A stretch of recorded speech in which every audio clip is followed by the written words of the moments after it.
it's a mathematical impossibility that we just our one little planet, Earth, right? A little speck in the universe, right?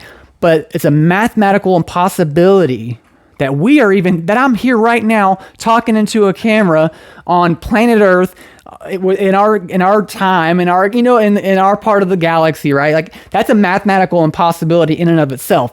But to double that, to say, no, somebody else and some other speck across the universe, they also started well enough before us, and their star just happened to be perfect, right spot of the galaxy, right type of galaxy, right part of the universe, right time, all that stuff, to where they evolved faster than us, and they somehow had the necessary elements and material to make craft that could travel 2.5 million light years just from one galaxy to the next, or even 4 light years from one star to the next, to get to us, to be able to save us from some kind of catastrophic, and to tell us that Jesus isn't the way, and that religion is false, and that evolution is true. Like, those are two mathematical impossibilities. You take an impossibility times an impossibility, and you have a double impossibility. It's ridiculous to even think that way.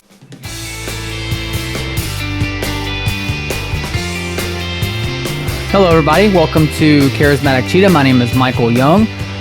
Typically on this channel, I'll talk about the spiritual gifts and how to think about those biblically and with a balanced view.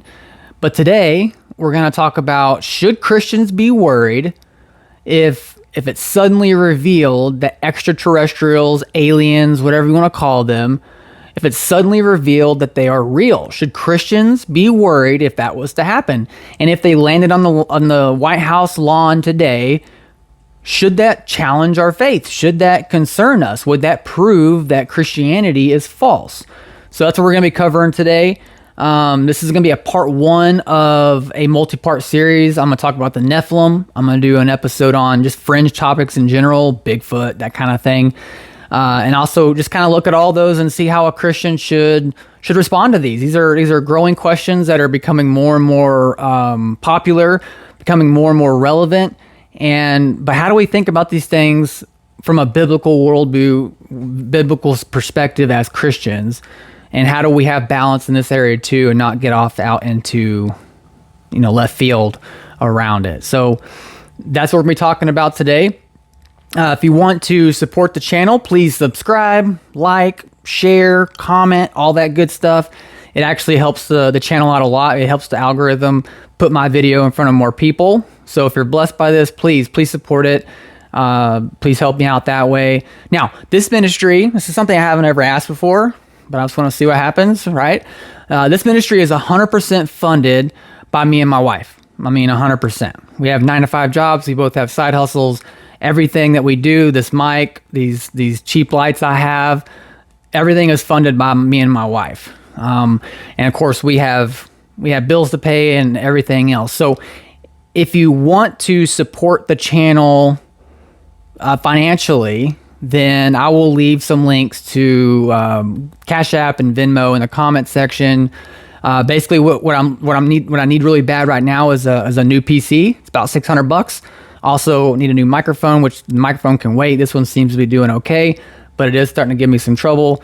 $600, the PC would make it to where video editing, I could do that a lot smoother and have some cool effects and stuff like that. And I could also do high def live streams instead of the lower def that I've been doing right now. So if you want to support me that way, that's how you can do it. And that's what the money would go towards. Even if it's just $5, I'll take it. I'm not picky. Every little bit helps. So yeah, it would all be going to the new PC and new microphone as made possible. So if you want to support me that way, then please do. Anyway, okay, so let's dive right in, right? So should Christians be worried if it's suddenly revealed that extraterrestrials are real? Like, shouldn't that bother us? Shouldn't that be an issue? Because that would fly in the face of the whole Bible, would it not? That would actually prove that evolution is true and that we're not alone in the universe. Therefore, these things are true and the Bible is false, right? In short, no, absolutely not. We should not be worried about it.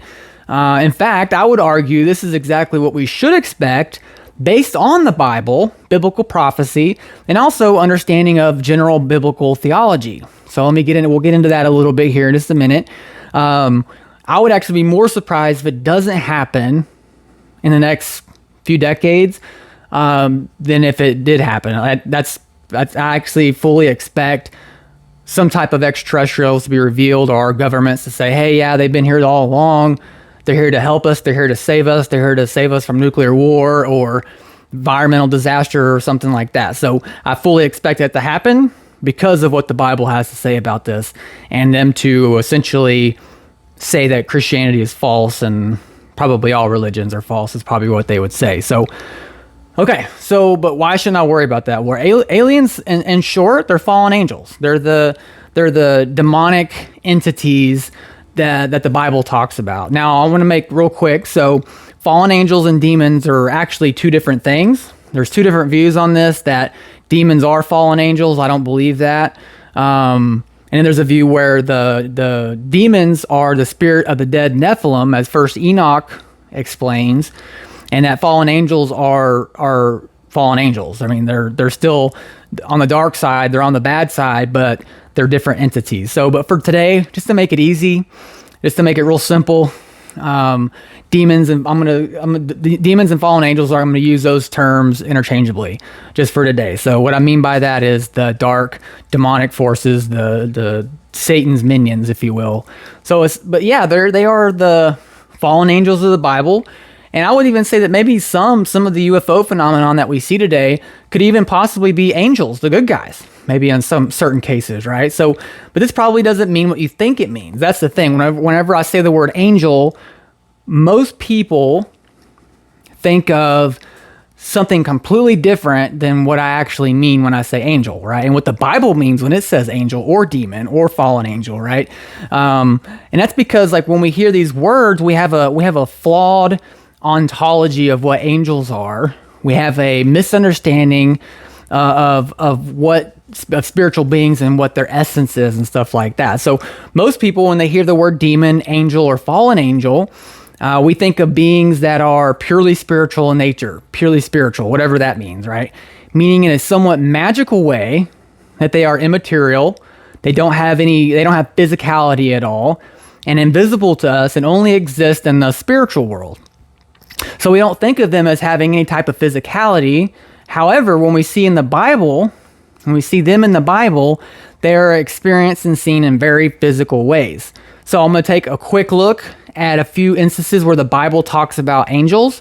And this is all to build up, I'm building up a case here, right? So when we see angels in the Bible, we see them manifesting. They seem to have some kind of weird physicality and spirituality. They seem to be not just immaterial ghosts. They seem to have some type of interaction with the physical world. So the first instance we see in Genesis 6:1-4, we see angelic beings, the sons of God, B'nai Elohim, mating with human women, and the daughters of men it talks about, and it produced hybrid beings known as Nephilim.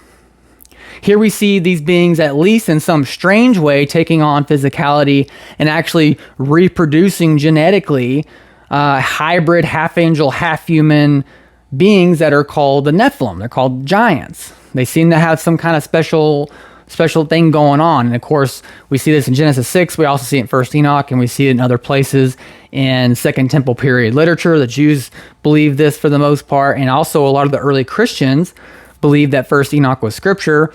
And of course, we don't today, for good reason. However, the early Christians, some of them actually thought, the church fathers thought, that First Enoch should be considered canon, should be considered scripture. Now, we're not going to go into this particular episode very much. Like I said, we're going to do an episode on the Nephilim, and we're going to dive into this text specifically a little bit more. But I just want to make a point. So here we see in Genesis 6, these sons of God, B'nai Elohim, these angelic beings. It's often translated in other parts of the Bible when this phrase "sons of God" is mentioned, and they take on human form and or some kind of physicality, and they end up mating with human women and making these hybrid beings. And then, so Genesis 6, we have the angels seeming to take on some type of physicality to where they're able to reproduce with human women. So moving on to Genesis 18, this is where Abraham actually shares a meal with three angels. Of course, one of those is the angel of Yahweh, the angel of the Lord, who is a second Yahweh figure. It's pre-incarnate Christ, most likely, right? But the other two are normal angels. They're just regular old angels, but they physically walk to Abraham and they talk with him, vocalize somehow. They share a meal with him. Abraham actually prepares a meal for them, and they eat it, and then they walk down to Sodom and destroy it, right? They rain down fire from heaven. So again, there seems to be some kind of physicality. And the very next chapter is Genesis 19, 1 through 29. This is where those two angels, who aren't the angel of Yahweh, they go down to Sodom, and they go to spend the night in the square. Lot comes out and says, no, come stay with me in my house under my roof, because he obviously knows how unrighteous the Sodomites are. And so he brings them in, and of course the whole town of Sodom comes beating on the door. It says from youngest to the oldest, they come to basically essay these two angels. And Lot goes out there to try to bargain with them, like, don't do this thing. He's under my roof. He's my guest. And they actually physically bring him back into the house because he's about to get killed himself. And then the angels strike the men of Sodom with some type of light, not like genuine light. I mean, because they are physically blinded by this light. It's kind of similar to what we have with Saul, who's blinded by the Lord, but it's this bright light goes out. It blinds all the men of Sodom, and then they're able to escape. And so again, there's some kind of physicality because they physically grab Lot, bring him into the house, and they physically blind the people of Sodom in order for them to escape. So again, some type of interaction with physicality, and we'll get into the theory around this and why I think the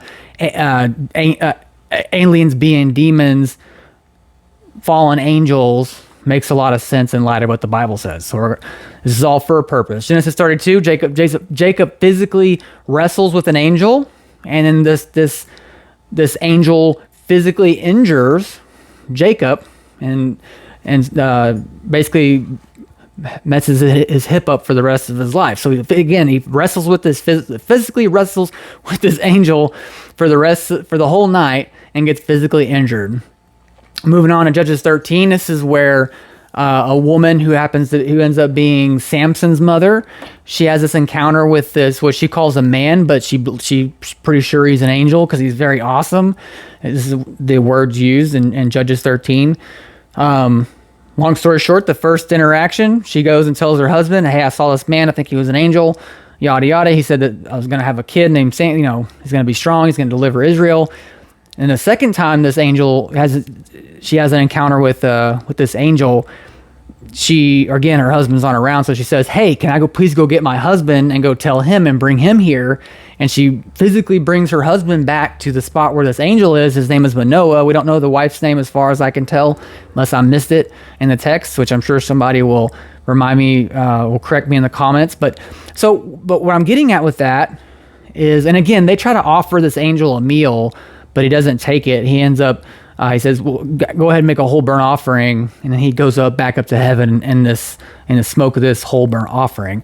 But what I'm trying to get to is that if angels were somehow outside of space and time, like we normally, they're in the spiritual realm and they're outside of space and time and that kind of thing, then why didn't he just appear to both the wife and Manoah at the same time instead of physically having to wait for him to be brought back to him to have this conversation with this angel? So again, some kind of weird interaction with physicality. But then again, on the other side of that, he goes back up to heaven via the whole burnt offering. So that's real interesting too, right? So that's kind of strange. And then going to the New Testament, Acts 12, this is where Peter gets thrown in prison.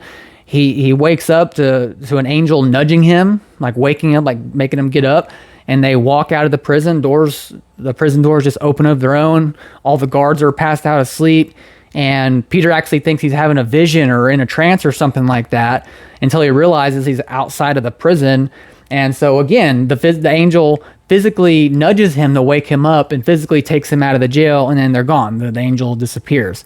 Now, these are only a small sampling of the angelic appearances in the Bible, right? The Bible seems to make it very clear over and over again that angelic beings weren't what we normally think of as immaterial, ethereal, purely quote-unquote spiritual. We almost think that angels are like magical or something, like some kind of magic.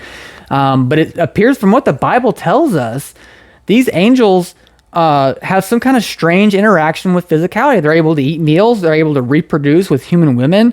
They're able to grab people. They're able to do these different things. And they're actually able to masquerade as humans, like the Bible also talks about. It says to be hospitable, just in case you're entertaining angels unaware. So they're able to manifest as human beings, and that we won't even realize that they're angels, but yet they still have a weird interaction with physical. So they're not just purely spirit. They're not ghosts. They're not just pure spirits, right? They are physical in some kind of way that's different than us. So the best explanation, and I like this one the most, is that angels are interdimensional, right? So angels are interdimensional. So we know that we have our three spatial dimensions, which is length, height, and width, right? So 3 dimensions. So a piece of paper would be 2 dimensions, right? And then of course 3 dimensions gives us space, and time is also in that as well. But string theory, the scientists actually say that there's anywhere from 10 dimensions up to 26, which of course we can't possibly conceptualize this idea of 10 dimensions or 26 dimensions or even 5 dimensions or 6 dimensions.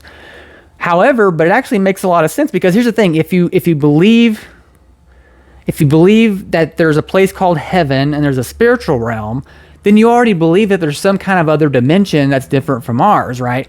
So it would actually make sense if angels are interdimensional, then, and of course, again, this includes fallen angels and demons.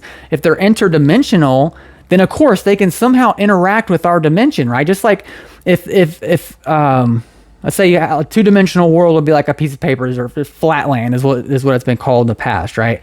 It's this 2-dimensional world where if you stuck your finger down and through the paper into this is flat land. If I stuck my finger into their 2-dimensional world, it would appear as a circle, but it would appear to other people as I went further in as the circle getting bigger and bigger. Now, I'm not just a circle, because I'm a 3-dimensional being, but I'm stepping in to a 2-dimensional world. So it looked really strange. It would be like, oh, it's like almost magical. Suddenly this circle appears and it gets bigger and bigger and bigger and bigger, and then it leaves and gets smaller and smaller and smaller and leaves. That would appear very strange to 2-dimensional beings, because I am a 3-dimensional being. So now imagine if there really are 10 dimensions, imagine a 10-dimensional being stepping into our 3rd dimension, and it would look really strange to us and have some really weird effects. But that does not mean that they aren't material, that's not made of stuff. God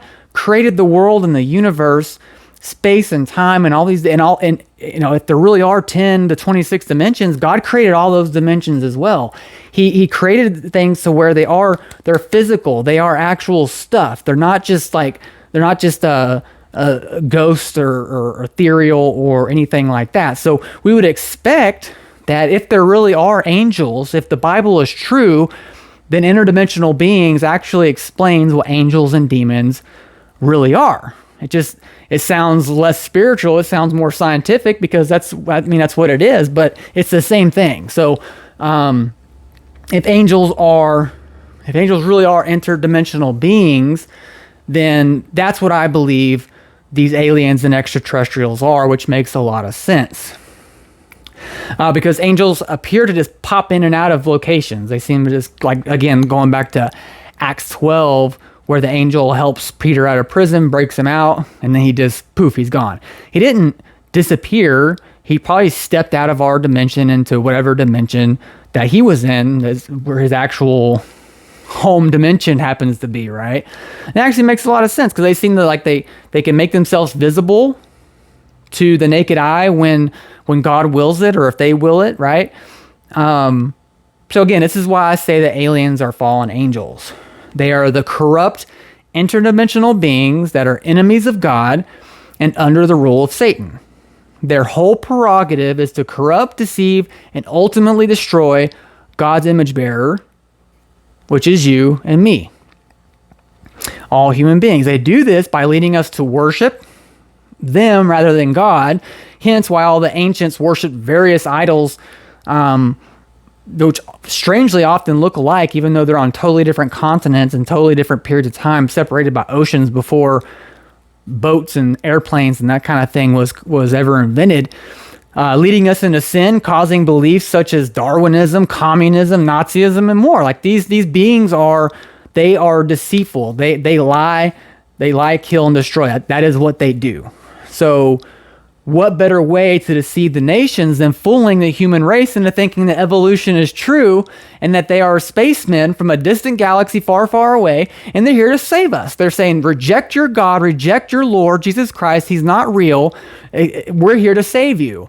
All that religious stuff is wrong. So what better way to deceive human beings than pretending to be extraterrestrial beings sent from another planet to save us, to help us evolve more than that? I can't think of a better way. In fact, I would actually really expect that with the current day and age that we live in, where we are very materialistic and Darwinistic, and this is how we think. We think of things in a scientific method. Even Christians, even most of us Christians, this is our worldview. This is how we think.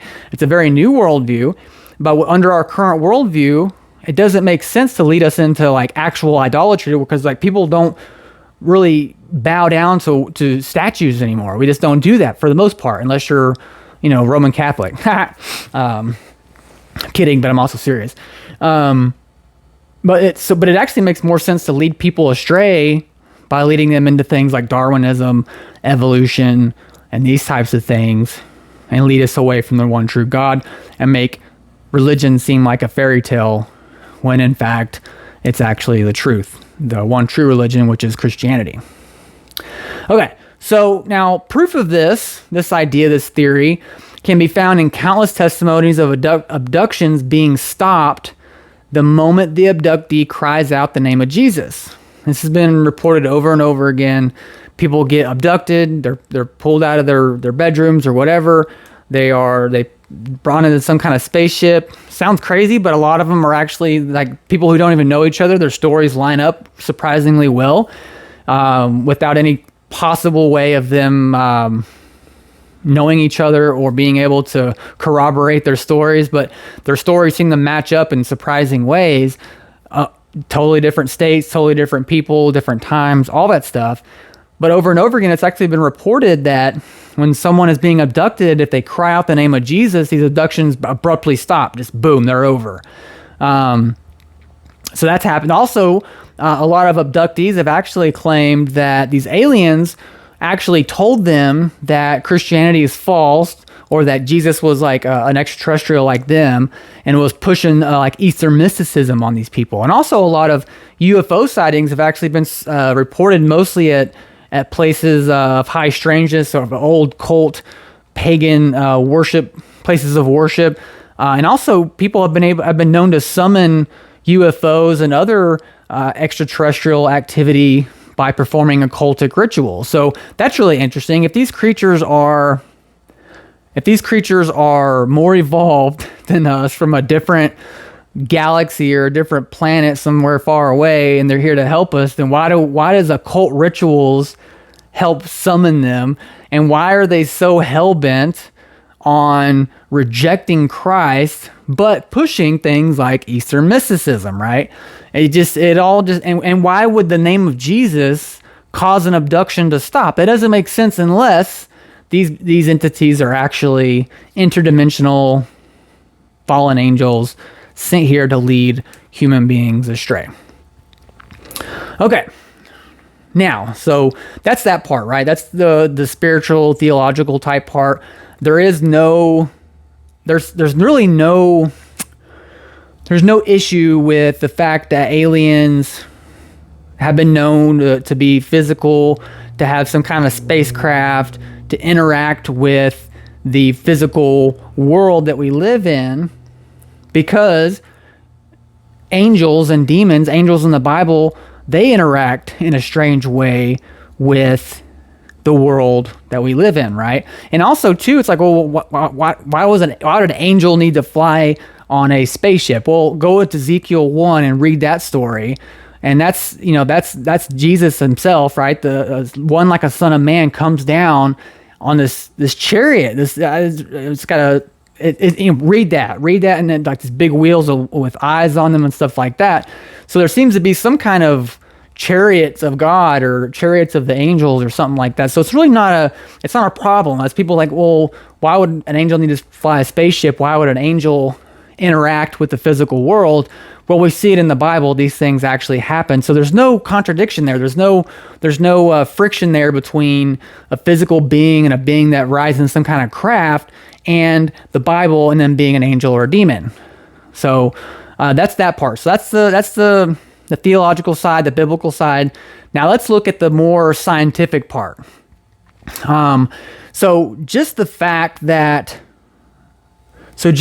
angels, that aliens could possibly travel vast distances of space, land on the White House lawn, and claim to be a more evolved species than us, that in itself isn't true. Even if evolution is true, which it's not, even if evolution is true, that is not possible for several reasons, right? So the Christian astrophysicist Hugh Ross has done some wonderful work on this. He's an old Earth creationist. I'm still kind of trying to figure out which one I am. There's some really good evidence on both old Earth and new Earth, but let's just, for the sake of argument, let's say that evolution is true and the Earth is as old and the universe is as old as the scientists say it is. But he shows for a few reasons why that's simply not possible for them to travel this far and land on planet Earth on the White House lawn. So first off, the vast distances for a craft to travel, the closest star to our own is 4.24 light years away. That means it would take 4.24 years, basically 4 years and 3 months, if my math is correct.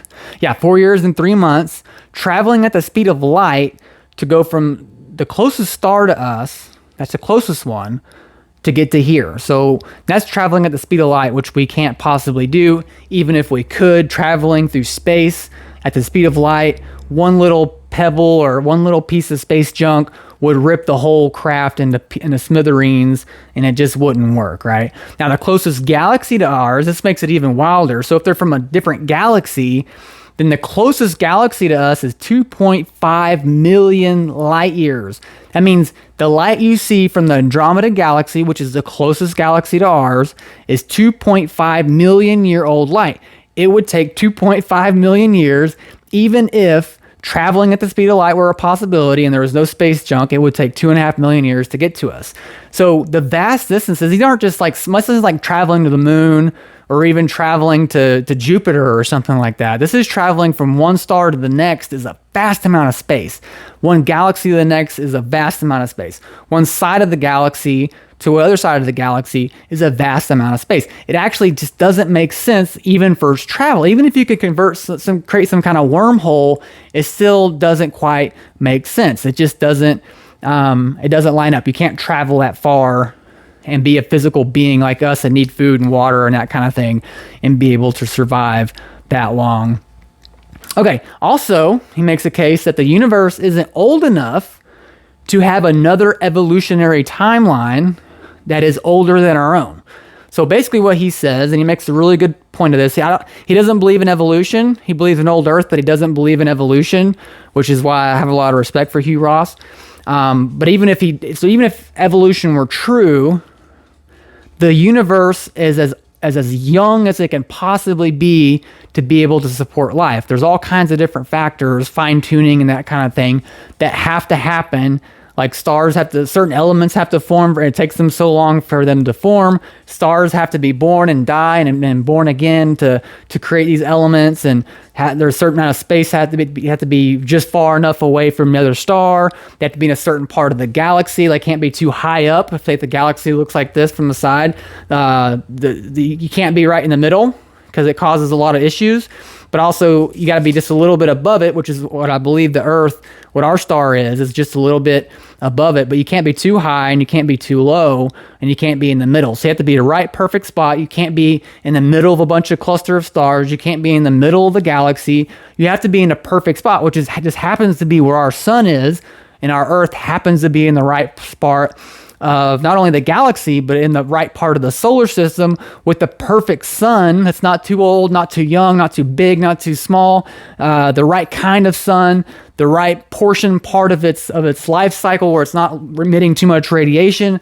I mean, there's so much things that go into life being able to be supported on a planet, and to support something like evolution, to even start and begin evolution. It's not true, but even if it were, it takes so much. It's a mathematical impossibility that we just our one little planet, Earth, right, a little speck in the universe, right? But it's a mathematical impossibility that I'm here right now talking into a camera on planet Earth in our time, in our part of the galaxy, right? Like, that's a mathematical impossibility in and of itself.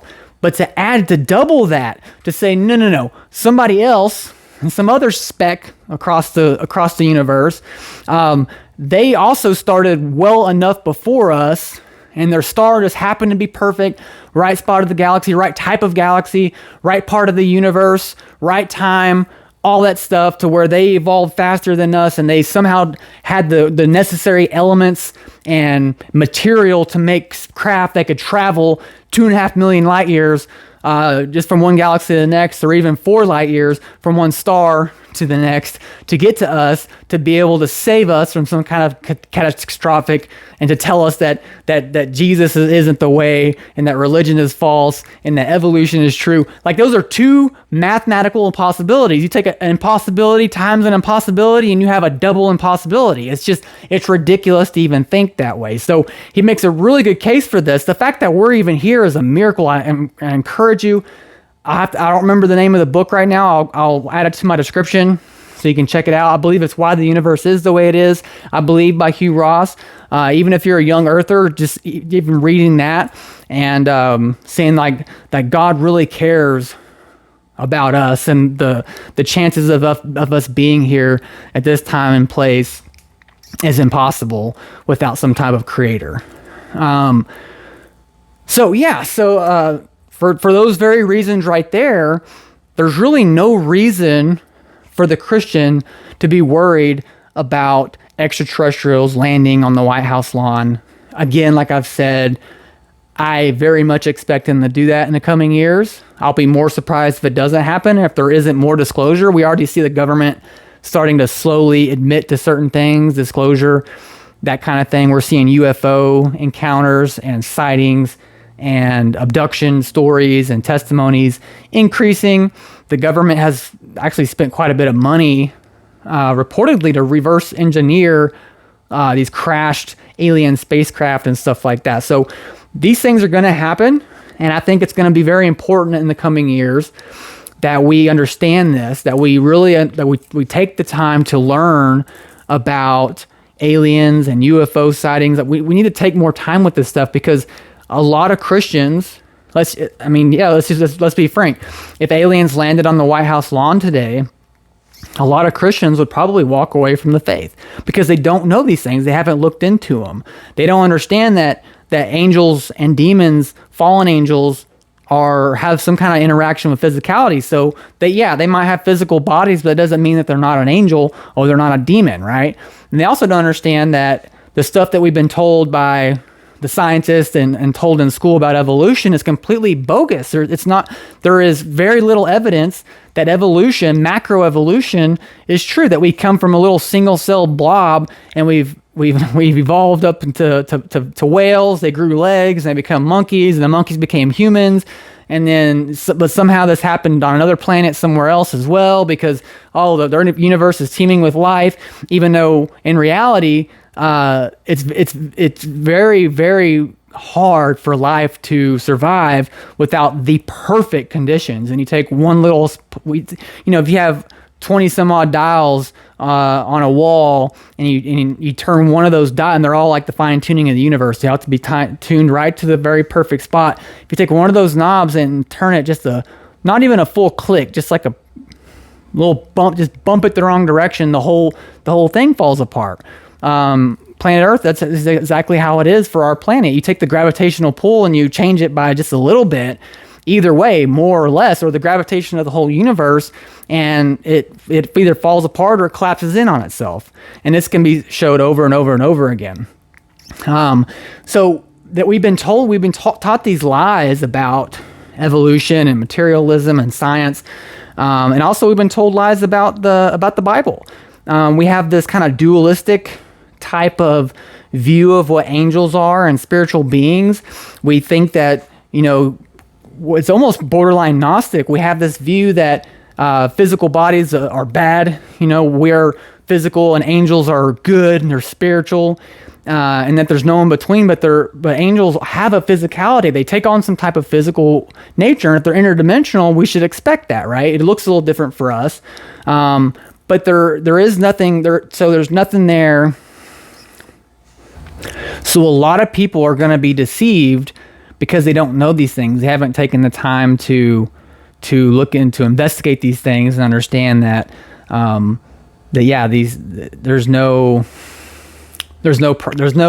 divide between aliens being demons and this, and I can't quite. So a lot of Christians are going to be deceived when and if this happens, because they have a misunderstanding of not only angels and demons in the spiritual realm, but also a misunderstanding of the hard science of life on this planet. No matter what, young earth, old earth, theistic evolutionists, boo, either one. So no, Christians shouldn't be worried about it. And we should actually expect this to happen. That's my belief. That's my thought from everything that I've watched. Is that they're gonna try to deceive us this way, and what a great way! It's gonna be the great deception. What a great way to deceive mankind than to be aliens from another planet here to save us from environmental catastrophe or nuclear war, and to lead us astray and lead us away from the one true God. So anyway, that's our topic for today. The next one will be on the Nephilim. Now, okay, so this Friday I'm recording with David Green. We're going to be talking about tongues. We're going to be part 2 of that series. But the next solo video, where it's just me and not doing an interview, will be on the Nephilim. I'm going to be talking about Genesis 6, Nephilim, sons of God, why the Sethite view is dumb, all that good stuff. So please stay tuned. Again, please like, share, comment, all that good stuff. If you want to bless me financially with the channel, then you'll see the comments for Venmo, PayPal, or not PayPal, CashApp, all that good stuff. So find me on Facebook. I'm on Twitter now, or X, whatever you want to call it. I'm on Instagram, TikTok. Just look me up, Charismatic Cheetah. Thank you very much. What do you think? Are aliens real? Is the Great Deception going to be aliens? Or is it all a bunch of bogus and that none of it's true? What do you think? Please let me know in the comments. Thank you.